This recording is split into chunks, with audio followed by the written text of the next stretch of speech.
When I was 12 years old, I became a Jack Nicholson superfan. This happened almost overnight on an evening in February 1997 when I first saw The Shining. Here's Johnny! In those 20 plus years, I never stopped being a Jack superfan. I want the truth! You can't handle the truth! Get ready for You Don't Know Jack, hosted by me. Subscribe today on your favorite podcast platform.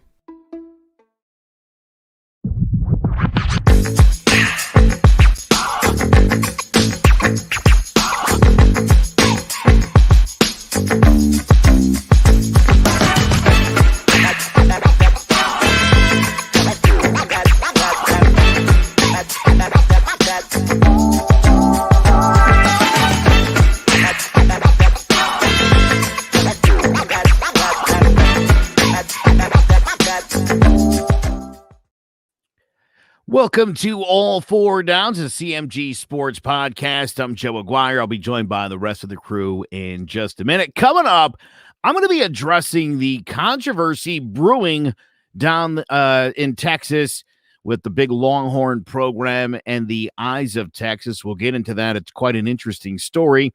We're also going to talk about the return of the XFL in 2022. We do know Johnny Football will not be joining them, but first, we're going to be talking about our way too soon top 25 rankings with Sean, Jace, and OV. Guys, it's never too early to start talking top 25 rankings. Even at this time of the year, right? No. It's never. Matter of fact, it just seems like we're already getting started with this spring that's coming up. The spring camps and all the other stuff that's happening that will begin probably, some schools are starting at the end of this month. The majority will start next month. So we are already about to open the door, and there's also spring games as we speak. Yep. So there's just so much activity going on in college football, but I just can't wait. And to settle everything down with all these transfers, it's going to be interesting to see exactly how many new starting quarterbacks we're going to see this upcoming season. It's all about quarterbacks. We were, just a little while ago doing our Giants football podcast, John, about the G-Men, and that was the thing. It's 2021. This is how football is nowadays. I mean, the game has changed, and we've seen it change, and the rules have changed to favor passing and spread offenses. Got to have a good quarterback. If you want to be successful, that's really what it all boils down to. So you're going to see, I think, unprecedented movement with quarterbacks, not only in the NFL, but in college football as well. Right. And, not only just quarterbacks, but if you see, players that are not satisfied with the organization that they're in, because they're not getting that playing time, they're not named starters, they're finding a way to leave that school and go somewhere else. So this is almost like a free agency in the NFL, pretty much. Yeah, I mean, especially with this past season, them getting an extra year of eligibility due to the whole pandemic. So it is like that. It is like free agency. It is more like that, the NFL, with this offseason in college football. Yeah, and we've already seen one big name. I think Oregon's QB Tyler Show. He decided to transfer. So, and we've seen it in the past with guys like Justin Fields and Joe Burrow and Kyler Murray. They're not happy when the situation they're in. They might not want to compete for that starting job, so they go somewhere else where they think they have a better chance. And it's worked out for a lot of people. So I definitely won't be surprised to see that this year, especially with the pandemic going on. It was a weird season, and like Jace mentioned, they get the extra year of eligibility. So it's starting. Obviously we see that in the NFL nowadays, but I think in college football it's starting to ramp up more and more. And I'm not going to be surprised to see that this offseason. Absolutely, and we was talking about college football. Here is my top 25.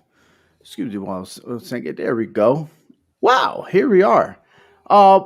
So basically, I base it on the performances, how they end the year, the players that are leaving, who's going to be starting, how the pretty much the recruiting went per year from the freshman year all the way to the senior year. And so when I collaborate everything, this is the result that I received, and I feel as though Alabama is still going to be ranked number one starting the season with Ohio State, Georgia, Clemson, Texas A&M, and Oklahoma. Uh, what are your thoughts on this, Sean? I'll start with you. Yeah, I mean, I agree with most of that. Obviously, Alabama and Ohio State, they're gonna have some new quarterbacks in there. Alabama, I think Bryce Young is his name, right? The big recruit, the freshman. Yep. Yeah, so he'll be stepping in. So I think that'll be a seamless transition. Obviously, Alabama and Nick Saban, they don't rebuild, they reload. They always have a great recruiting class. So I'm not surprised with that up there. But I do think that Georgia Bulldogs are a little bit high. I know you like your Georgia Bulldogs, Ovi. But I think that, they did improve at the end of the season with JT Daniels at quarterback, and they usually have a great defense. So I think that they will be, in that range. But as of right now, I think I would put teams like Clemson and Oklahoma in front of them. But I don't disagree with it. And I do. One other thing I noticed is Coastal Carolina at 24. I think, with Grayson McCall coming back, he had a great freshman year. Coastal Carolina really came onto the scene last year. So I won't be surprised if they have another season where they end up maybe even going into the top 10. It's kind of hard to track down exactly how the recruiter system is because they didn't have them ranking for the past 4 years. So give it benefit of the doubt, especially the COVID season. We didn't see a lot of colleges, grasping the season as well as the non-conference teams did, such as we didn't see the greatness of Penn State. We didn't see all of USC. Remember, Pac-12 only played 6 games. What would have happened if they would have played a good 10 or 11 games as well as did ACC and SEC? But I'll in a little bit, I'll tell you exactly why my top 4 are who they are. I know, Joe, you got much to say there. Go ahead. Well, listen, if I'm not mistaken, I don't think any of those teams in the top 7, 8, 9 are bringing back a quarterback next season. Am I correct in that? Are any of those teams? Well, maybe Georgia and Georgia's Oklahoma. probably, but Georgia's going to start a different quarterback. Oklahoma, Georgia's going to start a different quarterback. Rattler comes back. Is Rattler coming into his senior year? No. He's a red shirt sophomore. Sophomore, yeah. Okay. All right, so there you go. Most of those, yeah. So So again, you're basically all of these teams have major turnover at quarterback, right? And nobody cares, and that's fine. Grayson McCall comes back with an offense averaging almost 7 yards per play and 300 yards of offense, and I've seen them anywhere from like 15th to 25th. I think that is preposterous. I mean, we didn't learn our lesson with LSU last year, with Penn State, with Minnesota. I mean, come on. You're going to see this. It's going to be as close as it gets when it's time for their preseason rankings. Ultimately, do you know why? Your top 4 are your top 4? These are specifically the 4 teams I mentioned the last time, the last week of the season after the championship week, where I talked about 5-star recruits. Those 4 schools that you have at the top are the 4 schools that bring in the most. They bring in 40% of all 5-star prospects over the last 5 years. So are those teams going to be good? Yeah, of course they're going to be good. It's where everybody's going. So my point is, though, Ovi, why don't they have to earn it? Why don't they have to earn their way into the rankings? I don't understand that. You've got teams like Liberty, who's returning their starting quarterback. You've got Cincinnati, Coastal Carolina. There are teams that are returning really good offenses that played really well last season, but we can't. I mean, God forbid, and I love Alabama, but God forbid we should start Alabama number 3 next season. Well, why would you start them at any other number? Alabama's not 14-0 right now. Alabama's 0-0, like everybody else on this list. Okay, I understand that, but now let's just talk about Alabama right now. Their starting quarterback will be Bryce Young. They got John Mechie coming back. They got Slade Bolden and Javon Baker, which is going to be dominating that wide receiver core right there.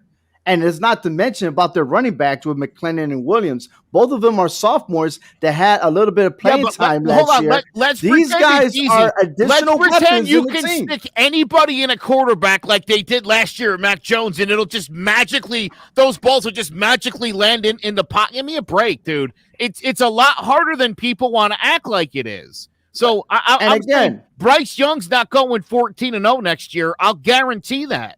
Ooh. Maybe not. Like I said, the Tide will lose at least one game in 2021. Okay. Yeah, I think the tide has turned. I agree with you, Joe. Hold on. Whoa. But I do think Alabama should be number one right now because to be the best, you got to beat the best, and they are still the reigning champs. But I do think going into the preseason, they are number one. But I do expect it won't be the same way at the end of the season. That's all I'm saying. Okay, well, everyone expect that. I mean, look, Alabama didn't start number one last year, and then they ended up being number one. So, of course, but then again, it's a strong possibility that Alabama could finish 12-0 and lead it into the SEC. We already talked about it 3 weeks ago and on the podcast. There is nobody in the SEC that's going to stop Alabama with all that weapon that they have. If there's any team that's going to make a comeback, it is LSU. Because they do have the talent. The only questionable thing that they have for LSU is who is going to be the starting quarterback. Other than that, they do have weapons because they're ranked highly in their recruiting staff. But didn't Georgia have that same issue last year, and it took them about 60% of the season to figure out who the right guy was, and by then the season was over. It took over a loss to Alabama to figure out who was going to be the starting quarterback. Absolutely. But again, it seemed like it took more than that. No, it did not take more than that. We know. All right, because JT Daniels did not start in that game. I know how you feel about Alabama. Yeah, Alabama. Here we go. Georgia, about Georgia. I'm sorry, Alabama's You're about to get brother. the hook on the show, man. I swear to God, I won't say anything bad about Army. Oh, fair enough. Good job. But and then Ohio State is projected that Jack Miller may be the starting quarterback. But look, they have an awesome running game. Master Teague. They got DeMario McCall, Steel Chambers. These guys, Ohio State, they're dominant. They don't really need an actual name brand quarterback like they did with Justin Fields. These guys are able to run the ball, and they are known for their best defense. And that's why I still got them at number 2. So we already know about Georgia, JT Daniels. Most of the starters are returning back for one more season because their goal is for the national title. They are legitimately could be representing the SEC. But as always, every year, there's always that 1 week that throws them off. Clemson, we've seen Clemson. We know what they got. They got, I'm going to kill his name again, but I know Jace could say his name real good. DJ what? Uyunglele. Word up. I don't know how many times you practiced that name. But I know that guy can actually lead the way. And then look, Texas A&M, they're gonna be strong, man. They got a good defense. I'm hoping that Zach Calzada will be the starting quarterback because he has high potential. But Isaac Spiller is returning. He's going to be in his junior year. He's definitely going to make things happen for that team. And you guys got all quiet, like, okay, yeah, you know what? You're on point there, buddy. You're probably right. Again, I like sure bets. But and then, I understand. You know listen, hold on. I understand, Jace, Alabama's got to be number 1 because, dude, you're losing significant portions of the team. I mean, they're losing guys on both sides of the football. Like they're taking, and I understand they're going to restock. But they do that every year. I understand that. So dude, you're talking about. I mean, look, you're talking about Waddle and. I mean, these guys have been great for 4 years. No, but while I do agree with you, it's not going to be the same. It's not going to be the same. They're not going to go undefeated, and I don't know that it's right that we should just make that assumption going into the season. After they have retooled year after year, who's not to say that it's not going to happen this year? Well, why can't we expect it to happen? I think the other teams are better. Year after year after year. I agree with that. But right now, they just were number one. They just won the national championship. They are the king. You got to dethrone them. And even though they are losing a lot, they have shown in the past that they can retool and revamp. The only question apart is with Alabama is the offensive coordinator, O'Brien. Could he be able to run that offense the way Steve Sarkisian had done the last couple of years? And if he's able to, yes. You got Bryce Young. He's young. He's just a sophomore. And could they coexist? That's left to be said. But then again, this is the year also with a lot of turbulence with the offensive corners and defensive coordinators. They're all moving up as head coaches. Head coaches that got fired, either they're stepping out for 1 year, collecting that big paycheck, or they're going to the NFL. So again, this is just a trajectory of what could happen. Not saying that this is set in stone, but more likely, yes, I believe that I am coming close to that preseason rankings when it comes out in August, that this is the list that we're actually going to see. Yeah. I mean, at the end of the day, yes, ultimately. But again, I understand what you're saying, Joe. I just don't understand why. And again, if you're going to base things off of last year's records, which is one of the biggest indicators that we use in predicting who's going to be good this year, why a team like Coastal Carolina is barely in the top 25. Cincinnati as well. I mean, you're basically setting these teams up to fail. You're setting these teams up. Technically, we're not setting up to fail. You're setting them up to fail. They're going to get into like 8, 7, 6, and they're gonna get left out like they always do. Why don't they get to start in the top 10, and then they can work their ways in and out? I mean, listen, not for nothing. Alabama beats a Florida or beats a Georgia, right? That's a huge win. That's like a double win. That's a better win than anything Coastal Carolina could do. Why does Coastal Carolina have to start 25 spots back? Okay, so let me ask you this. How is that fair is all I'm saying. Where would you consider Coastal Carolina then? As far as being one of the better teams in the country, I think it's disgraceful that they're not at least 10 or 12, somewhere in that region. All right, so watch this. This is the first year that we heard of Coastal Carolina. Could they repeat what they did last year? They can. Their offense is fantastic. They've got a veteran offensive line. Their defense is phenomenal. They're only losing one starter on defense. Coastal Carolina is bringing back almost the same exact team. One of their running backs is a senior, so he's heading to the NFL. They've got 2 other guys that were part of the rotation there. That team's going to be as good as they were last year. Maybe better. And what could maybe better, but they start at number 24 or 17 or wherever they're going to start, and they have to somehow magically catapult Alabama and Ohio. Like, it'll never happen.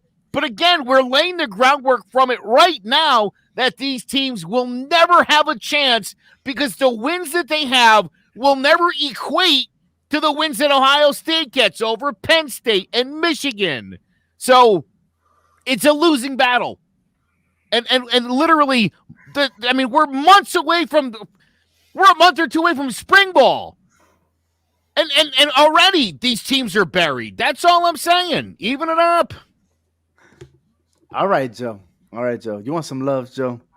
Listen, I understand this is the way we've always done it, blah, blah, blah. And I'll tell you what, when I end the show tonight, we're going to be doing the same kind of thing. We got to do it this way. This is the only way to do it. Give me a break. And again, I'm basing Cut the ties. It's okay. I'm basing it on recruitment, the quality of players. And you just said it at the beginning. Well, yeah. They got a whole bunch of 5 stars. They got all this, and that's why some of these teams that were ranked in the top 15 at least, some of them went down. But look who wasn't in the top 25. Michigan is up there. Michigan's been ranked high in recruiting. The only thing is they're not executing. Sure, right? They'll be 5 and 4, and they'll be an honorable mention. Back down. Michigan will drop down. USC probably will drop down. Who knows? Maybe North Carolina will have an off year or something like that. Or Miami. Miami starts off with who is it? Alabama this Auburn year. Will drop down. So there's going to be some awesome quality games Texas this year than the last 5 or 6 years. So, but hey, you got a point there. Some of these small schools should be ranked high, but hey, we'll see what happens in August when they have the preseason out. But this is what it is. Hopefully, next week we get to hear Sean's or Jace or even yourself on who should be your top 25 moving in. You don't want to hear my top 25. You probably have UConn as number one. I mean, hey, it's understandable. No, but I would work Syracuse in there somehow. Oh, brother. Like 25 and a half. I'm just saying, look, again, we're going to talk about this for months on end. And then next December, we're going to have the same arguments. And it's going to be the same thing that teams like Liberty, teams like Cincinnati, teams like Coastal Carolina are automatically set up to fail. And I think it's a horrible system. And you're taking advantage of these teams, too. Like I said, either put them in the top 25 or don't. Either do it or don't. To stop playing games with these other teams. They're not playing games, man. They're all getting money, man. Money's passed around constantly. The money's going to the top. That's where money always goes. Money goes one way, up. It never goes down. Everybody, and they're expected in Alabama on the game one that all the fans will be present. So watch that. But anyways, we got to move on to our next topic. The South don't care. We're going to talk about the XFL, so check it out. Team lined up at the opposite 30. Can't move till the ball is fielded. And here goes Keith Mumphrey. And they're going to turn it around with room on the near side. And for the first time, they get creative. And the Battlehawks have the sideline. And a kickoff return for Joe Powell to the end zone. Cardell Jones, they flip. Back to Rodgers, back to Jones. A man wide open down the sideline. It's Corey Lee. 5, goal line, touchdown. Out of the backfield. Carter with blocks. Carter flips into the end zone. Hey, he told Jenny Taft if he could get there one more time, he'd do a flip.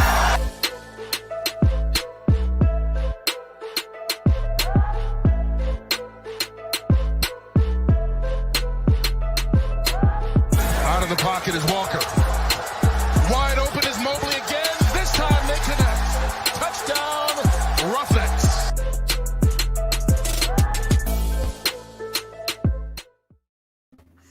And that's right. At this time, it would have been week 4 of the XFL, but due to the fact that season got canceled due to bankruptcy from Vince McMahon and the rest of his crew, we have to wait until XFL 2022 when The Rock, which is the owner of the XFL, who is revamping everything to make sure that the fans get the quality football that we definitely deserve.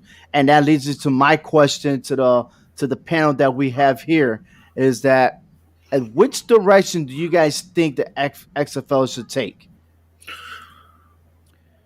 Well, listen, if they really want to sustain, you can't be a gimmick league, right? Like, and I'm not talking about the rules changes or some of the different things they do. I actually kind of dig it and I like it, and I think if the NFL was smart, that they'd figure out a way to partner with the XFL so that they can try some things out, maybe to help speed games along and different on-field interactions with media or whatever have you. So there's definitely some things that can be done, but if you want to be not a gimmicky league, you're going to have to be able to pay the players because you're going to need to keep guys there. Fans are going to be loyal if you're putting together a team of people that they've heard of and who they see year after year. If you're just going to be signing guys and they're going to be flipping off to the NFL any chance they get, then I think you're going to have a really hard time building loyalty because, again, at the end of the day, I have to care about the product. So they might have to go a little gimmicky at first, maybe The Rock, and maybe we'll see Kevin Hart on the sidelines or something. I don't know, but, I think if literally, dude, if you want me to really care, If you want me to care like I care about Gary Sanchez or Evan Ingram or players that I'm emotionally attached to, I've got to care about them. I've got to know them. I've got to see them play year after year. I got to feel the camaraderie of the team and believe that this isn't just a hodgepodge of like guys who couldn't cut it in the NFL. If I feel like it's that and not just guys that are talented who are playing football in the springtime and having some fun doing it, then it's never going to be successful. But they don't know how Rocky's going to pull this off. You got to be able to pay these guys more than like, what a semi-pro player's getting.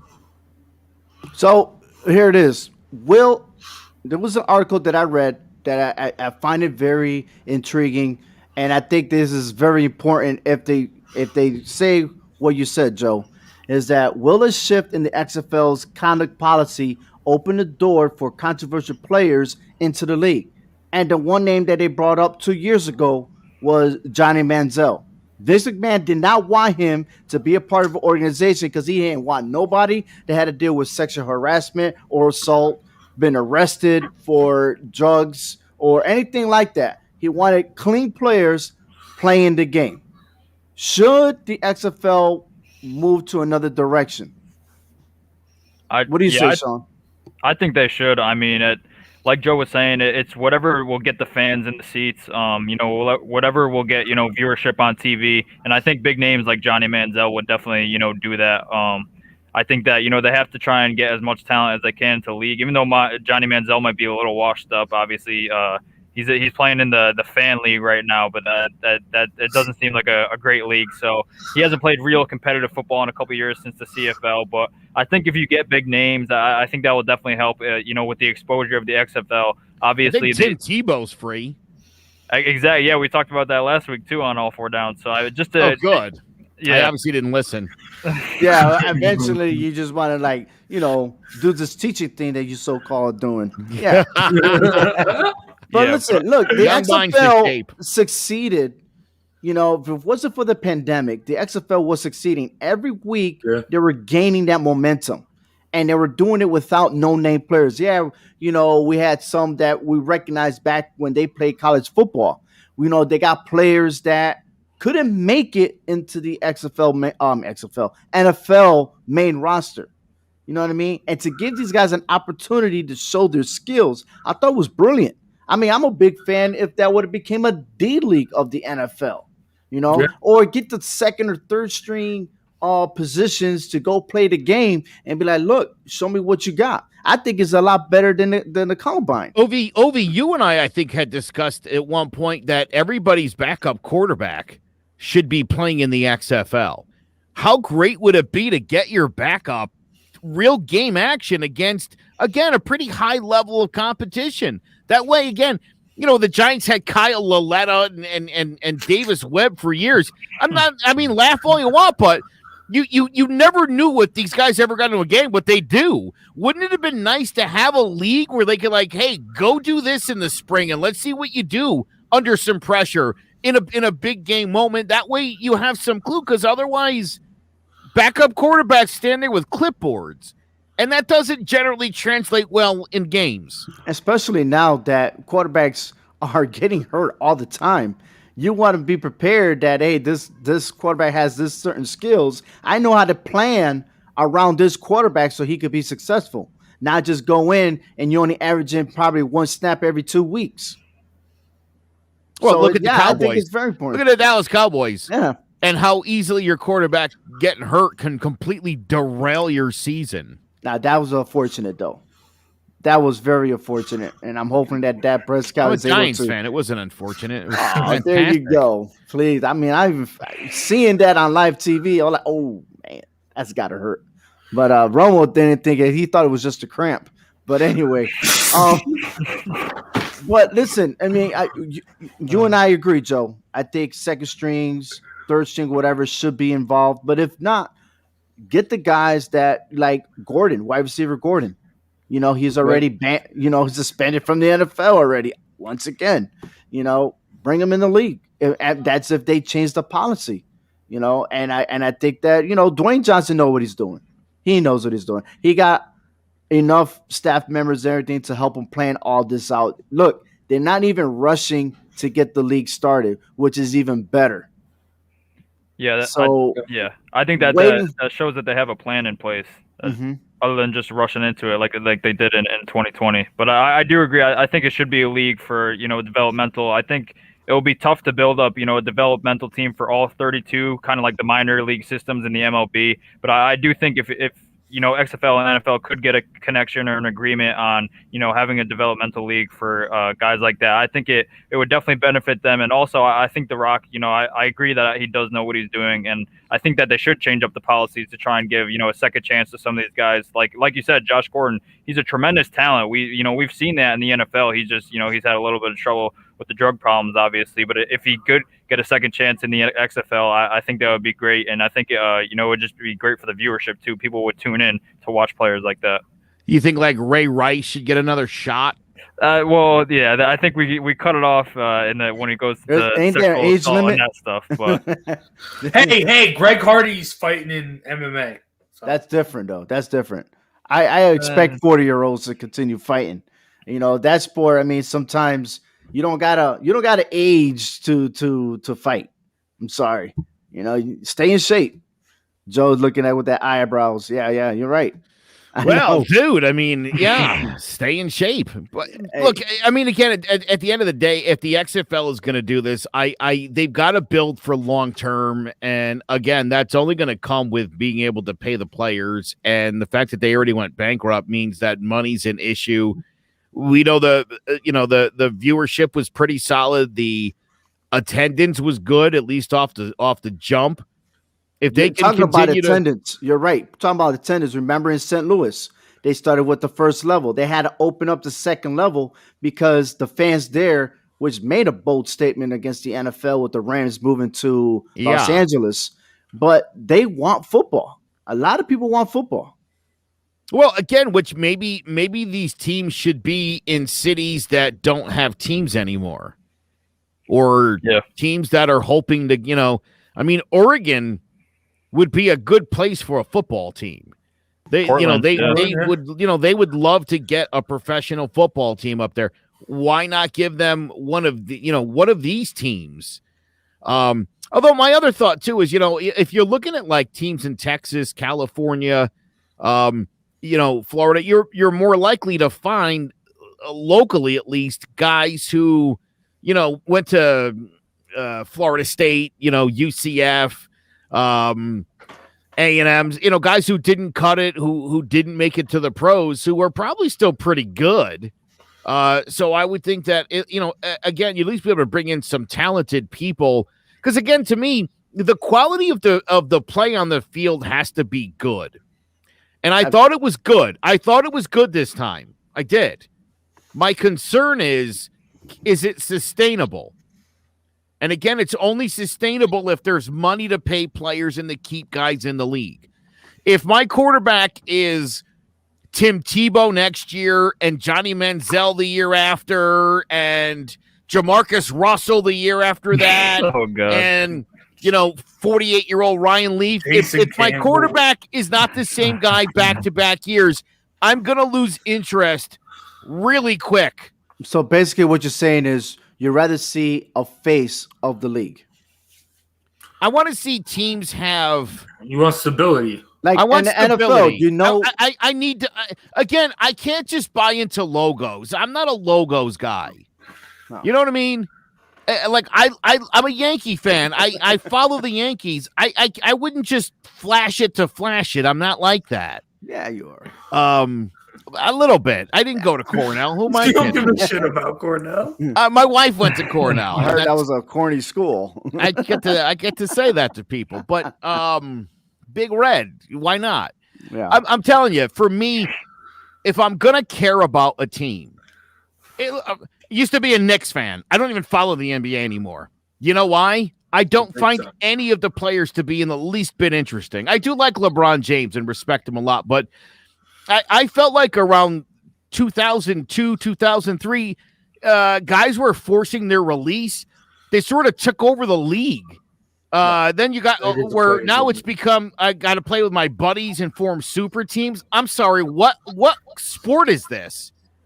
What sport is this? Oh, we don't want to draft. We'll just pick our own teams, dude. We're not running. We're not running at the park, bro. This isn't like I'm gonna grab a couple of my buddies and we're gonna. That's not how this works. It's about being on a team. Well, eventually, I know how it is in now, NBA now, but I'm not interested in that, so I don't follow it. So again, if you want me to care about the XFL, I'm gonna need to. If I buy a jersey from somebody in XFL, and 6 weeks later he's in the NFL, I'm gonna be pissed, and I'm not gonna buy another jersey. And that's my point. I'm glad you mentioned that. If you can't make it worth the while for us to invest in the team. If this is just going to fold in another year or two, then forget about it. But if they're going to look for long-term viability, again, it starts with having money to pay the players. And then from there, you can really care about these guys. I'm fine if this is a bunch of like above average to mediocre players playing their hearts out. You know the kind of guys I'm talking about. They're on college football teams everywhere. Right. You know? Absolutely. And there's skill guys abound. I mean, there's skill guys, wide receivers and running backs and tight ends. You see them come off the streets and play in the NFL sometimes. So there's great talent out there. They've really got to make sure that they keep the level up. But again, I need to see consistency with players. Absolutely. And you hit it right out the ballpark. And speaking about the ballpark, we got a new podcast coming up, which already started last Sunday with myself and Sean. It's Joe's favorite podcast. Check it out. And then, Joe, you got the final word. Red Sox fans have longed to hear it. The Boston Red Sox are world champions. Can you believe it? It hasn't happened at Fenway Park for 95 years. Fires. Swing and a miss. Strike three. It's over. The Red Sox have won the world championship. Tune in to the newest show presented by Clovercrest Media. It's Obie's Backstop Podcast. Catch it twice a week, every Red Sox series finale on your favorite podcast platform.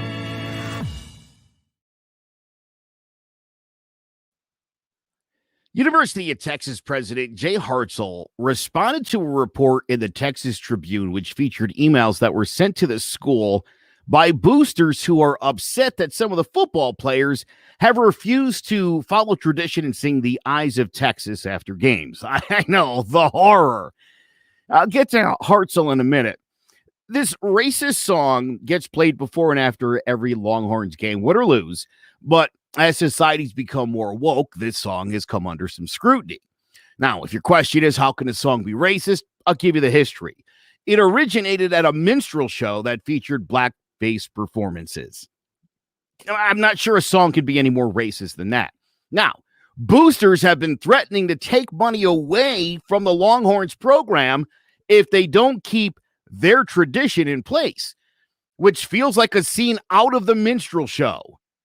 See, when folks say they want to take their country back, I always ask them, who are we taking it back from?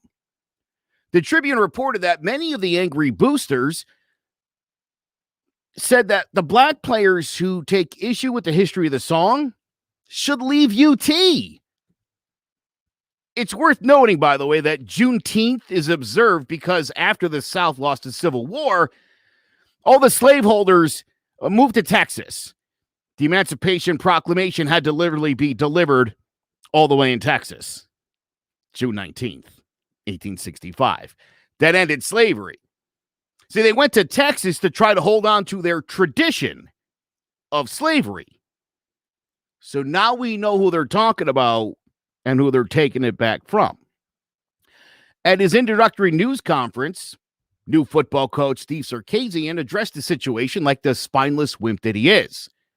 Sarkisian said, I know this much. The Eyes of Texas is our school song. We're going to sing that song. We're going to sing that proudly. Love to be in the locker room when that's happening.